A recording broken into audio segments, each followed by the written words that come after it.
इस बंदे ने अपने न्यू बॉर्न बेबी को डीमंस को बेच दिया ताकि ये बंदा पूरी दुनिया पर राज कर सके। कहानी की शुरुआत। ओए, तुम जानते भी हो तुम किससे बात कर रहे हो? ये लॉर्ड डिएगो हैं, इस लैंड के राजा। थोड़ा तमीज से बात करो। और तभी हैकेमारू एक झटके से डियागो के पास आ जाता है और उसे पूछता है, तुम हो कौन? दरअसल हैकेमारू को डियागो की सोल में भी डीमन फ्लेम्स दिखाई देती है। डियागो से बोलता है, अभी तक जिंदा कैसे हो? तुम्हें तो मर जाना चाहिए था। और वो अपनी आर्मी को हैकेमारू को खत्म करने का ऑर्डर दे देता है, पर हैकेमारू उनके सभी अटैक्स को डॉज करके वहां से भाग जाता है। दूसरी तरफ हमें डोरोरो को दिखाया जाता है, जिसे कुछ सोल्जर्स ने पकड़ लिया था और उसके साथ कुछ लोगों को भी प्रिजन में डाल दिया था। और तभी डोरोरो को उस प्रिजन में एक होल दिखाई देता है, जिससे कि वो उस प्रिजन से आसानी से एस्केप कर लेता है। इसके बाद हम डियागो की पत्नी को देखते हैं, जो कि उसी लॉर्ड बुद्धा के स्टैचू से प्रे कर रही होती है। और तभी तुहामारू वहां पर आ जाता है और उससे पूछता है, मॉम, क्या आपको किसी बच्चे के बारे में याद है जिसके बॉडी पार्ट्स 16 साल पहले किसी डीमन ने खा लिए थे? और ये सुनकर वो बहुत ही ज्यादा शॉक हो जाती है। तुहामारू से कहता है, आप दोनों ये कैसे कर सकते हो? अपने ही बच्चे को डीमंस को खिला दिया? भाई क्या हो तुम लोग? और अब उसकी मॉम उसे सब कुछ बता देती है कि कैसे 16 साल पहले उन्होंने डीमंस के साथ एक डील की थी और उस बच्चे को पानी में बहा दिया था। और ये सुनकर तुहामारू बहुत ही ज्यादा गुस्सा हो जाता है अपनी मॉम पर और उसे कहता है, एक मासूम से बच्चे की जान ली है आप लोगों ने। आप लोग खुद को पेरेंट्स कहते हो? ऐसे होते पेरेंट्स? और तभी डियागो वहां पर आ जाता है। यार ये मेरे को दिख जाने में वो गुस्सा हो रहा है भाई। और ये डियागो तुहामारू को कहता है, भाई तुम्हें कुछ नहीं पता है, ठीक है? हमने कितने बुरे दिन देखे हैं। लगातार एपिडेमिक्स, डिजास्टर्स आते रहते थे, लोग भूखे मर रहे थे। आसपास के सभी देश हम पर हमला करने के लिए पूरी तरह से रेडी थे। इस जमीन को बचाने के लिए न जाने कितने सोल्जर्स ने अपनी बलि दी है। अगर मैंने डीमंस के साथ वो डील नहीं की होती उस दिन, आज ये जमीन जहाँ पर तुम सांस ले रहे हो वो बंजर पड़ी होती। वो दोनों आपस में बात कर रहे थे कि तभी हैकेमारू वहां पर आ जाता है और उन तीनों को दूर से खड़ा होकर देख रहा होता है। और तभी डियागो की आर्मी के सोल्जर्स आकर उसे घेर लेते हैं और उस पर तीर से फायर करते हैं और उस पर तीर चला देते हैं। और तभी इसकी मम्मी से कहती है, हैकेमारू संभाल कर। और ये सुनकर हैकेमारू थोड़ा शॉक हो जाता है, ये क्या भाई, ये मुझे बेटा कहकर क्यों बुला रही है? और हैकेमारू वहां से बचकर निकल जाता है। लॉर्ड डिएगो अपनी आर्मी को उसे खत्म करने का ऑर्डर दे देता है। तभी तुहामारू से कहता है, नहीं वो मेरा भाई है, आप ऐसा नहीं कर सकते पिताजी। और डियागो से कहता है, तो क्या भाई तुम अपने भाई के लिए इस लैंड को सैक्रिफाइस कर दोगे अब और इस गांव के लोगों को फिर से उसे नर्क में भेजना चाहते हो? और अगर तुम्हें ऐसा करना ही है तो जाओ और हॉल ऑफ हेल में जाकर मेरी डीमन से की हुई डील को तोड़ दो, तुम्हें तुम्हारा भाई वापस मिल जाएगा। पर ये लैंड पूरी तरह से तबाह हो जाएगी। अगले सीन में हमें डोरोरो को दिखाया जाता है और वो हैकेमारू से कहता है, हैकेमारू चलो हमें कुछ लोगों को बचाना है। और इसके बाद हम बीवामारू को देखते हैं, जो कि पहली बार तुहामारू को देखता है और उसे पता चलता है कि उसकी सोल बिल्कुल हैकेमारू जैसी है। और तुहामारू और उसके साथी हॉल ऑफ हेल में पहुंच जाते हैं और उन्हें टूटे हुए डीमंस के स्टैचूज को देखकर वो सभी लोग हैरान रह जाते हैं और उन्हें ऐसा लगता है कि शायद वो डीमन से की हुई डील पहले ही टूट चुकी है। और थोड़ी देर बाद वहां पर बहुत ही तेज हवा चलने लगती है, जिसकी वजह से वो सभी लोग वहां से बाहर चले जाते हैं। अब इसके बाद सीन शिफ्ट होकर डोरोरो और हैकेमारू की तरफ आ जाता है और हैकेमारू डोरोरो के दोस्त को बचाने के लिए एक डीमन से फाइट कर रहा होता है। और तभी डियागो की आर्मी वहां पर आ जाती है और वो लोग हैकेमारू को घेर लेते हैं। उसी आर्मी में वो सोल्जर भी होता है जिसने मियो और उन सभी बच्चों को मारा था। और हैकेमारू उस सोल्जर की आवाज सुनकर उसे पहचान लेता है कि ये वो ही है जिसने उसके प्यार को मारा था। और वो एकदम रेत से भर जाता है और उसे मारने के लिए उसकी तरफ बढ़ता है, लेकिन तभी डोरोरो वहां पर आकर उसे संभालता है। और थोड़ी देर बाद तुहामारू भी वहां पर आ जाता है और वो हैकेमारू को बताता है, हैकेमारू मैं तुम्हारा छोटा भाई हूँ और पिताजी ने तुम्हारे साथ जो भी किया वो बहुत ही गलत था, लेकिन अगर वो ऐसा नहीं करते तो ये लैंड पूरी तरह से तबाह हो जाती। और अगर वो डीमन से की हुई डील अभी टूट जाती है तो ये लैंड फिर से नर्क बन जाएगी। और जो भी इस लैंड की शांति भंग करने के लिए यहाँ पर आएगा वो हमारे लिए एक दुश्मन है और इसीलिए अब मुझे तुम्हें खत्म करना होगा। और उन दोनों में बहुत ही खतरनाक लड़ाई होनी शुरू हो जाती है। और इसी बीच वही डीमन डोरोरो के दोस्तों पर हमला करने के लिए आ जाता है, लेकिन हैकेमारू उस डीमन पर अटैक करके उसे मार देता है और सभी की जान बचा लेता है, जिसकी वजह से एक और डीमन स्टैचू टूट जाता है। और अब थोड़ी देर बाद डियागो की पत्नी भी वहां पर आ जाती है और हैकेमारू को कहती है, सॉरी बेटा मैं तुम्हें उस दिन नहीं बचा पाई, प्लीज मुझे माफ कर देना हैकेमारू, अगर इन डीमंस को ब्लड ही चाहिए तो मेरा ले लो। और ये बोलकर वो खुद को चाकू मार लेती है और तभी वहां उसी डीमन की कर्स्ड की हुई दीवार टूट जाती है और वो सभी लोग वहां से चले जाते हैं। अब कुछ दिनों बाद हम ज़ुकाई को देखते हैं, जो कि जंग के मैदान में पड़ी हुई सभी डेड बॉडीज को प्रोस्थेटिक पार्ट्स लगाकर श्रद्धांजलि दे रहा होता है। और तभी एक बूढ़ा आदमी वहां पर आ जाता है और उसे कहता है, ये जो तुम कर रहे हो ना भाई एकदम यूजलेस है, इससे कुछ नहीं होने वाला तुम्हारा। और उसके इतना बोलते ही एक घूल वहां पर आकर उस आदमी को खा जाता है और ज़ुकाई उस आदमी की हेल्प करने के लिए कुछ नहीं कर पाता। और तभी हैकेमारू वहां पर आ जाता है और उस घूल को बहुत ही बेरहमी से खत्म कर देता है। और उसे देखकर ज़ुकाई बहुत ज्यादा हैरान हो जाता है और साथ में वो हैकेमारू को फिर से देखकर बहुत ज्यादा खुश भी हो जाता है। और हैकेमारू भी उसकी आवाज सुनकर उसे पहचान लेता है और उसे गले से लगा लेता है। ज़ुकाई उसे एक केव में ले जाकर उसका इलाज करता है और वो देखता है कि हैकेमारू की स्किन वापस आ चुकी है और अब वो सुन और बोल भी सकता है। ज़ुकाई उसे कहता है, जिस तरह से तुमने उस घूल को मारा, क्या तुम्हें नहीं लगता कि तुम बाहर से इंसान और अंदर से डीमन बनते जा रहे हो हैकेमारू? लेकिन हैकेमारू उसकी इस बात का कोई भी जवाब नहीं देता और उसे बताता है कि उससे उसकी फैमिली मिल चुकी है और उसे पता चल चुका है कि डियागो ने ही वो डील की थी। और ज़ुकाई उसे कहता है, तुम्हें और क्या क्या पता है, मुझे सब कुछ बताओ। इसके बाद हम डियागो की पत्नी को देखते हैं, जिसे होश आ जाता है और एक नर्स तुहामारू को बताती है, तुहामारू एक अच्छी खबर है, तुम्हारी मॉम को होश आ चुका है। लेकिन तुहामारू से कहता है, अभी मैं थोड़ा जल्दी में हूँ और उन्हें आकर देख लूंगा। और ये बोलकर तुहामारू वहां से चला जाता है। अब इसके बाद वापस हैकेमारू ज़ुकाई को एक और प्रोस्थेटिक लेग बनाने के लिए कहता है उसके लिए, लेकिन ज़ुकाई उसे मना कर देता है और उसे कहता है कि अगर मैंने तुम्हें एक न्यू प्रोस्थेटिक लेग बनाकर दे दी तो तुम फिर से डीमन से फाइट करने निकल पड़ोगे और जैसे जैसे तुम्हारे बॉडी पार्ट्स वापस आ रहे हैं तुम और भी ज्यादा बेरहम और डीमन जैसे बनते जा रहे हो हैकेमारू, और मैं ऐसा नहीं होने दे सकता। और वो एक एक्स को उठाकर उस उसकी प्रोस्थेटिक लेग पर मार देता है और तभी वहाँ पर एक लैंडस्लाइड हो जाती है और वो लोग उस केव के अंदर कैद हो जाते हैं। इस तरफ डियागो अपनी पत्नी को देखने के लिए उसके पास जाता है और उससे कहता है ऐसी बेवकूफी दोबारा कभी मत करना, समझी तुम। और उसकी पत्नी उसे कहती है डियर, क्या तुम्हें याद है जब ह्याकीमारू पैदा हुआ था तब गॉडेस ऑफ मर्सी का वो स्टैचू का सिर टूट गया था। इसी की वजह से सारे बॉडी पार्ट्स चले जाने के बावजूद भी उसका सर बिल्कुल सही सलामत था और उसे ऐसा लगता है कि उन 12 डीमंस में से कोई एक डीमन ह्याकीमारू का सिर नहीं खा पाया था लॉर्ड बुद्धा की वजह से। और अब जब गॉडेस ऑफ मर्सी ने अपना सेक्रीफाइस कर ही दिया है तो तुम्हारी डीमन से की हुई डील टूट चुकी है और ह्याकीमारू को उसकी बॉडी जरूर से वापस मिल जाएगी और आज नहीं तो कल ये जमीन फिर से नरक बन जाएगी। लेकिन डियागो से कहता है तुम कुछ ज्यादा ही सोच रही हो, चुपचाप सो जाओ फिर से, और वहां से चला जाता है। अगले सीन में हमें ह्याकीमारू को दिखाया जाता है जो कि बाहर जाने के लिए खुदाई कर रहा होता है और ज़ूका उससे पूछता है कि क्या तुम फिर से उसी नर्क में जाना चाहते हो, और अगर तुम्हें तुम्हारी बॉडी वापस मिल भी गई तो वो तुम्हारे लिए बस एक बर्डन ही होगी। पर ह्याकीमारू से कहता है वो मेरी बॉडी है और उसे पाने के लिए अगर मुझे 1000 डीमन से भी लड़ना पड़े तो मैं उन सबको खत्म करके अपनी बॉडी को वापस लूंगा। पर ज़ुकाई उसे समझाता है कि तुम सही कह रहे हो, वो बॉडी तुम्हारी है, पर उसे पाने के लिए तुम्हें सिर्फ डीमन से ही नहीं अपने भाई, पिता, डियागो की आर्मी, उसके गाँव के लोग, इन सब से लड़ना पड़ेगा। और अगर तुम्हें तुम्हारी बॉडी वापस मिल भी गई तो तुम्हारी सोल खून से रंग चुकी होगी, हर जगह बस लाशें ही लाशें होंगी और तुम इस दुनिया में बिल्कुल अकेले रह जाओगे। पर ह्याकीमारू से कहता है कि वो अकेला नहीं है, उसके साथ कोई और भी है। थोड़ी देर बाद वो लोग उस केव में से बाहर आ जाते हैं और बाहर आकर वो लोग देखते हैं कि बहुत सारे घूल्स उनसे बदला लेने के लिए बाहर ही खड़े होते हैं और ह्याकीमारू उन सभी को बहुत ही बेरहमी से मारने लगता है। और उसे देखकर ज़ुकाई को बहुत ही बुरा फील होता है कि शायद उसने ह्याकीमारू को बचाकर बहुत बड़ी गलती कर दी है। और अब ह्याकीमारू वहां से जाने से पहले ज़ुकाई से उसका नाम पूछता है और ज़ुकाई उसे कहता है मैं कोई नहीं हूँ और तुम्हें मेरे बारे में जानने की कोई जरूरत नहीं है। और ह्याकीमारू से टच करके उसे बोलता है मुझे पता है तुम कौन हो, तुम मेरी मम्मी हो। और ये सुनकर ज़ुकाई की आंखों में आंसू आ जाते हैं और ह्याकीमारू उसे एक गुड बाय कहकर वहां से चला जाता है। अब अगले दिन हम डियागो को देखते हैं और उसी की आर्मी का एक सोल्जर आकर उसे बताता है कि आसपास की 2 विलेजेस में एक बहुत ही खतरनाक महामारी फैल चुकी है और डियागो उसे उन दोनों विलेजेस को जलाने का ऑर्डर दे देता है ताकि वो महामारी और ना फैल सके। थोड़ी देर बाद एक दूसरा सोल्जर उसे बताता है कि आसाकुरा क्लैन हम पर हमला करने वाला है और उसने विलेज के बॉर्डर पे 2000 सोल्जर्स की आर्मी को इकट्ठा कर रखा है। और ये सब बातें सुनकर डियागो को उसकी पत्नी की वही बातें याद आ जाती हैं और उसे लगता है कि उसकी सारी बातें अब सच होने वाली हैं। थोड़ी देर बाद तोहामारू वहां पर आ जाता है और वो डियागो से कहता है पिताजी मुझे आशीर्वाद दीजिए, मैं उस ह्याकीमारू को खत्म करने जा रहा हूँ क्योंकि अगर हमने उसे अभी खत्म नहीं किया तो वो इस पूरी लैंड को तबाह कर देगा। और डियागो उसकी बात मान जाता है पर वो अपने एक कमांडर को उस पर नजर रखने के लिए कहता है। इसके बाद हम डियागो के गाँव को देखते हैं और बारिश ना होने की वजह से कीड़े मकोड़े वहां पर आकर उसकी सारी फसलों को तबाह कर देते हैं। लोग भूखे मर रहे हैं, हर तरफ बस बर्बादी ही बर्बादी है। और तोहामारू हॉल ऑफ हेल में जाकर डीमन से प्रे कर रहा होता है और थोड़ी देर बाद वो अपनी स्वॉर्ड उठाकर ह्याकीमारू को खत्म करने के लिए निकल पड़ता है। और दूसरी तरफ डोरोरो और ह्याकीमारू एक विलेज की तरफ जा रहे होते हैं और रास्ते में उन्हें एक आदमी मिलता है और वो उन्हें बताता है कि तुम्हें इस रास्ते पर नहीं जाना चाहिए क्योंकि यहाँ पर एक बहुत ही खतरनाक वॉर शुरू होने वाली है। लेकिन ह्याकीमारू उसकी कोई बात नहीं सुनता और उसी रास्ते पर आगे बढ़ने लगता है। अब थोड़ी देर बाद शाम होने पर तोहामारू और उसके साथी ह्याकीमारू के सामने आ जाते हैं और उसे घेर लेते हैं और तोहामारू को देखकर ह्याकीमारू गुस्से से भर जाता है। ह्याकीमारू डोरोरो से कहता है वो मेरा भाई नहीं है, उसने मुझे डीमन कहकर बुलाया था। और उन दोनों में बहुत ही खतरनाक लड़ाई होनी शुरू हो जाती है और वो लोग एक दूसरे पर तलवारों से हमला कर रहे होते हैं और ह्याकीमारू उसके दोनों साथियों की आर्म्स काट देता है और ये देखकर डोरोरो रोने लग जाता है और ह्याकीमारू तोहामारू की राइट आई पर फिर से हमला कर देता है। और तभी डियागो की आर्मी का मेन कमांडर ह्याकीमारू को रोकने के लिए वहां पर आ जाता है और वो ह्याकीमारू को बॉम्ब से उड़ा देता है और ह्याकीमारू नीचे खाई में गिर जाता है। और वो तोहामारू से कहता है कि तुम यहाँ पर क्या कर रहे हो। और तोहामारू उस आर्मी के लीडर को कहता है तुम मेरे बीच में क्यों आए, चले जाओ यहाँ से, मैं उसके लिए अकेला ही बहुत हूँ, मुझे तुम्हारी जरूरत नहीं। और तोहामारू उस कमांडर की बात नहीं सुनता और वो कमांडर तोहामारू के सर के पीछे एक नशीला तीर चलाकर तोहामारू को बेहोश कर देता है और वो डोरोरो को भी पकड़ लेता है। तोहामारू के साथियों से कहते हैं कि इस बच्चे को क्यों पकड़ा तुमने, इसे तो जाने दो। और वो कमांडर दोनों से कहता है अबे ओ तुम दोनों तो चुप रहो, तुम्हारी बस एक ही जॉब थी तोहामारू की प्रोटेक्शन और तुम लोग वो भी नहीं कर पाए, उल्टा तोहामारू को तुम दोनों को बचाना पड़ रहा है, ऐसे बनोगे तुम रोडीज, तुम्हें तो शर्म आनी चाहिए। और नीचे खाई में हम देखते हैं कि ह्याकीमारू बहुत ही ज्यादा घायल होता है और तभी उसके सामने वो हॉर्स जो उसके साथ नीचे गिर गया था उस खाई में वो फिर से जिंदा हो जाता है। और अब ह्याकीमारू उस खाई से बाहर आकर नोटिस करता है कि तोहामारू की आर्मी डोरोरो को अपने साथ लेकर चली गई है और ये देखकर ह्याकीमारू बहुत ही ज्यादा गुस्से में आ जाता है और कहता है चाहे कुछ भी हो जाए मैं तुम्हें वापस लेकर आऊंगा डोरोरो। और अब ह्याकीमारू के साथ एक घूल हॉर्स भी होता है। दूसरी तरफ हम डियागो को देखते हैं और उसी की आर्मी का एक और सोल्जर आकर उसे बताता है 30 आसाकुरा सोल्जर्स ने हम पर हमला किया है और उनकी मेन आर्मी तातेसुकी ब्रिज को क्रॉस कर चुकी है और वो 1-2 दिन में यहाँ पर पहुंच जाएंगे। और ये सब सुनकर डियागो कहता है आर्मी को रेडी रखो, हमें उन्हें किसी भी हालत में अंदर घुसने से रोकना होगा। दूसरी तरफ हम लोग देखते हैं कि डियागो की आर्मी डोरोरो को जेल में बंद कर देती है। डोरोरो वो लॉक खोलने की कोशिश करता है लेकिन वो लॉक उससे नहीं खुलता और तभी ह्याकीमारू की मॉम वहां पर आ जाती है और उस लॉक को खोल देती है। वो डोरोरो को उस जेल से निकलने में उसकी हेल्प करती है और वो उससे पूछती है बेटा तुम कितने सालों से मेरे बेटे के साथ हो, प्लीज मुझे उसके बारे में सब कुछ बताओ। और तभी वो देखती है कि सामने से 2 सोल्जर्स उसकी तरफ ही आ रहे थे पर वो किसी तरह मौसम की बातें करते हुए डोरोरो को बचा लेती है और वो दोनों एक अंडरग्राउंड टनल के थ्रू वहां से बाहर आ जाते हैं और डोरोरो उन्हें गुड बाय कहकर वहां से जाने ही लगता है कि तभी पीछे से ह्याकीमारू की मॉम भी डोरोरो के साथ ही चलने का फैसला करती है क्योंकि जहाँ पर डोरोरो होगा वहीं पर ह्याकीमारू होगा और एक बोट में बैठकर वो दोनों ह्याकीमारू को ढूंढने के लिए वहां से निकल जाते हैं। रास्ते में डोरोरो से पूछता है कि क्या आप सच में मेरे साथ आना चाहती हैं? मेरी हेल्प करके आप अपनी ही कंट्री को धोखा दे रही हैं, पता है ना आपको? और अगर आपको हैकिमारू मिल भी गया तो वो आपको कभी भी माफ नहीं करने वाला, क्योंकि आपने उसे बचपन में ही अकेला छोड़ दिया था। पर वो उससे कहती है अगर हैकिमारू मुझे मारना भी चाहिए तो मुझे वो भी मंजूर है, मुझे बस एक बार अपने बेटे को देखना है। उसके इतना बोलते ही अचानक से नदी का बहाव तेज हो जाता है और वो बोट एक चट्टान से टकरा जाती है और वो दोनों पानी के अंदर गिर जाते हैं। थोड़ी देर बाद डोरोरो को होश आता है और वो अपने सामने बीवामारू को देखता है जिसने उसकी जान बचा ली थी। और वो डोरोरो को बताता है बेटा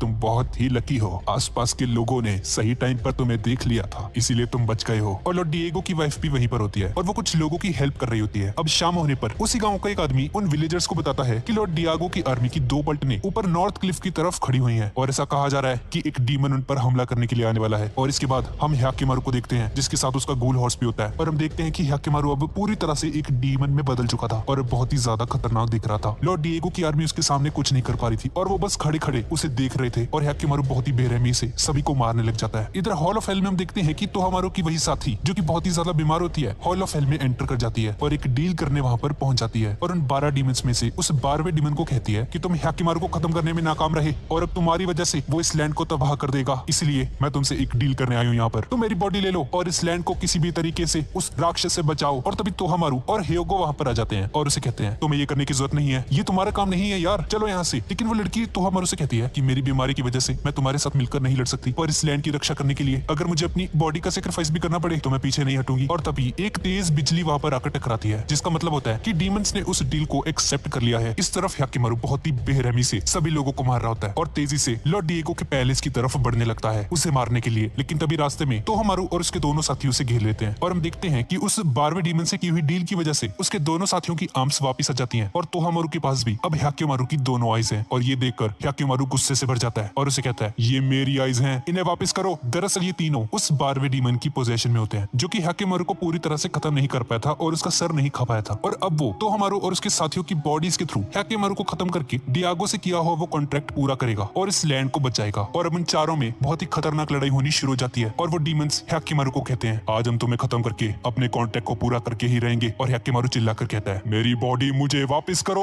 और तोहामारू की बॉडी के थ्रू वो डीमनों से कहता है ये बॉडी हमारी थी, हमने वो डील करी थी और अब ये तुम्हारी नहीं हमारी है, तुम्हारी वजह से ही वो कॉन्ट्रैक्ट टूटा था और डिएगो से किए हुए कॉन्ट्रैक्ट को पूरा करने के लिए हमें तुम्हें इसी वक्त खत्म करना होगा। थोड़ी देर बाद डोरोरो और हैकिमारू की मॉम भी वहां पर आ जाते हैं और उन सभी को लड़ता हुआ देखकर बहुत ही ज्यादा शॉक हो जाते हैं। डोरोरो उन्हें रोकने के लिए उनके पास जाने ही वाला होता है कि तभी बीवामारू वहां पर आ जाता है और उसे रोक लेता है और उसे कहते हैं कि तुम्हें उन दोनों के पास नहीं जाना चाहिए, उनके बीच जाना अभी सुसाइड से कम नहीं होगा, तुम वहां पर एक सेकंड भी नहीं टिक पाओगे और मुझे नहीं लगता कि हैकिमारू अभी तुम्हें पहचान भी पाएगा और वो तीनों भी डीमंस बन चुके हैं, तो तुम्हें वहां पर नहीं जाना चाहिए बच्चे। और अचानक से बीवामारू को सब कुछ समझ आ जाता है कि बिना बॉडी के भी हैकिमारू कैसे सरवाइव कर पाया था इतनी देर तक। दरअसल उन डीमंस ने ही हैकिमारू को जिंदा रखा था ताकि वो 12वां डीमन हैकिमारू को खा सके और हैकिमारू की आर्म्स और आईज उसी 12वें डीमन के पास हैं, इसलिए वो उनसे लड़ रहा है ताकि अपनी बॉडी को वापस पा सके। वो तीनों आपस में बात कर रहे होते कि तभी एक घोड़े का बच्चा उन तीनों की तरफ भागने लगता है। दरअसल वो हैकिमारू के उसी गूल हॉर्स का बच्चा होता है और अपनी माँ से मिलने के लिए उसके पास जा रहा होता है। वो गूल हॉर्स उसे अपने पास आता हुआ नोटिस करती है और जैसे ही उसका ध्यान ह्योगो से हटता है तो ह्योगो मौके का फायदा उठाकर अपनी तलवार से उस गूल हॉर्स पर हमला कर देता है और मित्सु भी उसके पेट में तलवार घुसा देती है। पर उस गूल को इससे कुछ भी नहीं होता और वो ह्योगो का सर उखाड़कर धड़ से अलग करके दूर फेंक देती है और मित्सु को भी एक लात मारकर खत्म कर देती है। वो गूल हॉर्स आखिरी बार अपने बच्चे से मिलती है और थोड़ी देर बाद वो भी मर जाती है। अब तो हमारू देखता है कि उसके दोनों साथी मरे हुए हैं, तो हमारू को उनके साथ बिताए हुए सभी पल याद आते हैं कि कैसे वो हमेशा उसके लिए लॉयल थे और हमेशा उसकी प्रोटेक्शन करते थे। और उनके मरने पर तो हमारू जोर जोर से चिल्लाने लग जाता है और हम देखते हैं कि उन दोनों के खत्म होने की वजह से हैकिमारू की दोनों आर्म्स वापस आ जाती हैं और तो हमारू उससे बदला लेने के लिए उस पर हमला कर देता है। पर तभी उनकी मॉम वहां पर आ जाती है और वो हैकिमारू से बात करने की कोशिश करती है। पर तो हमारू ने कहता है मॉम आप पीछे हट जाइए, इस पर कोई रैम खाने की जरूरत नहीं है, ये एक डीमन है। और हैकिमारू वहां से भाग जाता है तो हमारू उसका पीछा करने लगता है और रास्ते में हैकिमारू खुद से बातें करते हुए कहता है इस जमीन पर मैं एक कर्स हूँ, मैं इंसान नहीं हूँ, मैं एक शैतान हूँ, लेकिन वो बॉडी मेरी है और मुझे इसे वापस पाने का पूरा हक है, इसमें कुछ भी गलत नहीं है और मैं अपनी बॉडी को वापस लेकर ही रहूंगा। तभी तो हमारू पीछे से वहां पर आ जाता है और उन दोनों में बहुत ही खतरनाक लड़ाई होनी शुरू हो जाती है। पर आर्म्स के वापस आ जाने की वजह से हैकिमारू पहले से और भी ज्यादा खतरनाक हो गया था और तो हमारू को रियलाइज होता है कि वो हैकिमारू को नहीं हरा सकता और अपनी जान बचाकर वहां से भागने लगता है। हैकिमारू उसका पीछा करता है। इसके बाद हम लॉर्ड डिएगो को देखते हैं और उसी की आर्मी का एक सोल्जर आकर उसे बताता है कि आसाकुरा आर्मी के लगभग 1500 सोल्जर्स ईस्ट में इकट्ठा हो चुके हैं और हम पर हमला करने के लिए बिल्कुल तैयार है। और ये सब सुनकर डिएगो से कहता है एक और रेजिमेंट को उनसे लड़ने के लिए भेज दो, उन्हें किसी भी हालत में अंदर घुसने से रोको। लेकिन थोड़ी देर बाद वो खुद वहां जाकर उनसे लड़ने का फैसला करता है और लॉर्ड डिएगो अपनी आर्मी के साथ ईस्ट की तरफ निकल पड़ता है। दूसरी तरफ हमें तोहामारू को दिखाया जाता है जो कि उस पैलेस में पहुंच जाता है और तोहामारू को देखकर सभी सोल्जर्स बुरी तरह से डर जाते हैं क्योंकि उसकी 2 नहीं बल्कि 3 आंखें थी इस वक्त। और तोहामारू ने कहता है कि अगर अपनी जान प्यारी है तो यहाँ से निकल जाओ, एक डीमन यहाँ पर किसी भी वक्त आने वाला है। और थोड़ी देर बाद शाम होने पर हैकेमारू उससे लड़ने के लिए उसी पैलेस में पहुंच जाता है और ये बहुत ही बैड एस दिख रहा होता है। भाई देखो तो सही से, इतना मस्त लग रहा है यार। और उन दोनों में बहुत ही खतरनाक लड़ाई होनी शुरू हो जाती है। तोहामारू से बताता है कि क्या तुम्हें पता है हैकेमारू, तुम्हारा जन्म यहीं पर हुआ था और इसी जगह पर मैं तुम्हें मारने वाला हूँ। पर हम देखते हैं कि हैकेमारू को उससे लड़ने में बहुत ही ज्यादा दिक्कत आ रही होती है और देखते ही देखते उस पैलेस में आग लग जाती है। अब इसके बाद हम हैकेमारू की मॉम को देखते हैं जो कि हैकेमारू और तोहामारू को रोकने के लिए पैलेस की तरफ ही जा रही होती है। इधर तोहामारू और हैकेमारू के बीच में बहुत ही खतरनाक फाइट चल रही होती है। वो दोनों आपस में बहुत ही बुरी तरह से लड़ रहे होते हैं और लड़ते लड़ते तोहामारू को मित्सु के साथ बिताए हुए पल याद आते हैं और वो गुस्से से भर जाता है और हैकेमारू से कहता है तुमने मेरे दोनों साथियों को मार डाला और तुम्हें मारकर उनका बदला मैं जरूर पूरा करूंगा। तुमने मुझसे मेरा सब कुछ छीन लिया हैकेमारू। बचपन में मॉम भी दिन रात बस तुम्हें ही याद करती रहती थी। उन्होंने मुझे कभी प्यार नहीं दिया, मुझे कभी नोटिस तक नहीं किया। और वो एक जोरदार हमला करके हैकेमारू को नीचे गिरा देता है और फिर से लड़ना शुरू कर देते हैं। थोड़ी देर बाद डोरोरो वहां पर आ जाता है और बीवामारू से मिलता है और बीवामारू से बताता है कि हैकेमारू की मॉम एक सीक्रेट पैसेज की हेल्प से उन दोनों के पास जा रही है। और नीचे से वो डोरोरो से कहती है कि बेटा तुम मेरा यहीं पर वेट करना, इस रस्सी को वापस ऊपर खींचने में मुझे तुम्हारी जरूरत पड़ेगी। थोड़ी आगे चलकर वो एक सीक्रेट डोर के पास पहुंच जाती है लेकिन वो डोर उनसे नहीं खुल रहा होता और तभी ज़ुकाई वहां पर आ जाता है और उनसे कहता है तो आप पक्का हैकेमारू की मॉम होंगी है ना? और वो कहती है हाँ मैं हैकेमारू की मॉम हूँ, पर आप कौन है? इसके बाद हम हैकेमारू और तोहामारू को फिर से देखते हैं जो कि बहुत ही खतरनाक लड़ाई कर रहे होते हैं और लड़ते लड़ते हैकेमारू तोहामारू को मारने ही वाला होता है कि तभी वो रुक जाता है और उसे जान से नहीं मारता। और ये देखकर तोहामारू से पूछता है क्या हुआ, रुक क्यों गए हो? तुमने मुझे मारा क्यों नहीं? तुम बहुत आसानी से भी मेरा गला काट सकते थे, तो तुमने ऐसा किया क्यों नहीं? बताओ मुझे। और ये सब सुनकर हैकेमारू से कहता है मुझे नहीं पता, लेकिन तुम भी तो बिल्कुल मेरे जैसे ही हो, आखिर तुम भी एक इंसान हो, तुम मेरे भाई हो, मैं तुम्हें नहीं मार सकता यार। और ये सुनकर तोहामारू सरेंडर कर देता है और कहता है मैं हार गया, मैं हमेशा से ही तुमसे हारता आया हूँ। और हैकेमारू एक भाई की इंटेंशन से उसके पास आने की कोशिश करता है और तभी तोहामारू के अंदर का वो 12वां डीमन एक्टिव हो जाता है और तोहामारू फिर से उस डीमन की पोजेशन में आ जाता है और वो डीमन तोहामारू की बॉडी के थ्रू हैकेमारू को कहता है मैं किसी भी हालत में अपना कॉन्ट्रैक्ट पूरा करके रहूंगा। पर तभी हम देखते हैं कि तोहामारू अपनी दोनों डीमन आइज उखाड़ कर हैकेमारू को दे देता है और तभी अचानक से ही जमीन में से एक पर्पल कलर का डीमन वहां पर आ जाता है और हैकेमारू पर हमला करने की कोशिश करता है। पर हैकेमारू खुद को बचा लेता है और उस डीमन के दिल पर अपनी तलवार से हमला कर देता है और अब उस डीमन के डिस्ट्रॉय होते ही हैकेमारू की दोनों प्रोस्थेटिक आइज बाहर आ जाती हैं और वो जमीन पर लेटकर तड़पने लग जाता है। और थोड़ी देर बाद हैकेमारू की मॉम और ज़ुकाई वहां पर आ जाते हैं और हैकेमारू को संभालते हैं। हैकेमारू की मॉम उसे गले से लगा लेती है और कहती है मुझे माफ कर देना बेटा, मुझे तुम्हें कभी अकेला छोड़ना ही नहीं चाहिए था, बस ऐसे ही अपनी बाहों में रखना चाहिए था। और ज़ुकाई उसे कहता है हैकेमारू भले ही तुम्हें तुम्हारी बॉडी वापस मिल गई है, लेकिन प्लीज इस बात का खास ख्याल रखना कि तुम हमेशा इंसान ही बने रहो, फिर से शैतान मत बन जाना। और तभी डोरोरो हैकेमारू को पीछे से आवाज लगाने लगता है और ज़ुकाई उसे कहता है जाओ हैकेमारू, तुम्हारा दोस्त तुमसे मिलना चाहता है, जाओ उससे मिल लो। और जाने से पहले हैकेमारू पहली और आखिरी बार अपनी खुद की रियल आइज से अपनी मॉम और ज़ुकाई को देखता है और अब उसकी मॉम तोहामारू के पास जाती है और उससे भी माफी मांगती है। सॉरी तोहामारू, मैंने तुम्हें बहुत ही अकेला फील करवाया, मैंने तुम पर कभी ध्यान नहीं दिया, प्लीज मुझे माफ कर देना। और इन तीनों के ऊपर पैलेस की छत गिर जाती है और हैकेमारू की मॉम, ज़ुकाई और तोहामारू तीनों मर जाते हैं। अब इसके बाद हम देखते हैं कि बीवामारू डोरोरो और हैकेमारू को ऊपर की तरफ खींचता है एक रस्सी के जरिए और उन दोनों को बाहर निकालता है और बाहर आकर वो तीनों उसी पैलेस को देखते हैं जो कि पूरी तरह से डिस्ट्रॉय हो चुका था और आग की लपटों में घिरा हुआ था। और बीवामारू हैकेमारू से कहता है ध्यान से देखो इस नजारे को, यही लिखा था तुम्हारी किस्मत में। और देखते ही देखते लैंडस्लाइड्स और अर्थक्वेक्स पूरे राज्य को डिस्ट्रॉय कर देते हैं, हर तरफ बस बर्बादी ही बर्बादी थी। दूसरी तरफ हम लॉर्ड डिएगो को देखते हैं और उसी की आर्मी का एक सोल्जर आकर उसे बताता है सरकार पैलेस पूरी तरह से डिस्ट्रॉय हो चुका है और वो आग आसपास के राज्यों में भी फैल चुकी है और छोटे सरकार का घर भी पूरी तरह से जल चुका है और आपकी पत्नी और तोहामारू का कोई अता पता नहीं है। पर लॉर्ड डिएगो कहता है बदला लिया जाएगा, चलो आसाकुरा को खत्म करके इसका इंसाफ पाया जाए। और हम देखते हैं कि हॉल ऑफ हेल का वो आखिरी 12वां डीमन स्टैचू भी टूट जाता है, लेकिन उसे नोटिस करने के लिए वहां पर कोई होता ही नहीं है। अब स्टोरी 20 दिन आगे शिफ्ट हो जाती है। अब 20 दिन बाद हम लोग देखते हैं कि हैकेमारू उस हॉल ऑफ हेल की तरफ जा रहा होता है और वो जैसे ही हॉल ऑफ हेल का दरवाजा खोलता है तो वो देखता है कि लॉर्ड डिएगो भी वहीं पर बैठा होता है और हैकेमारू को देखकर डिएगो से कहता है तो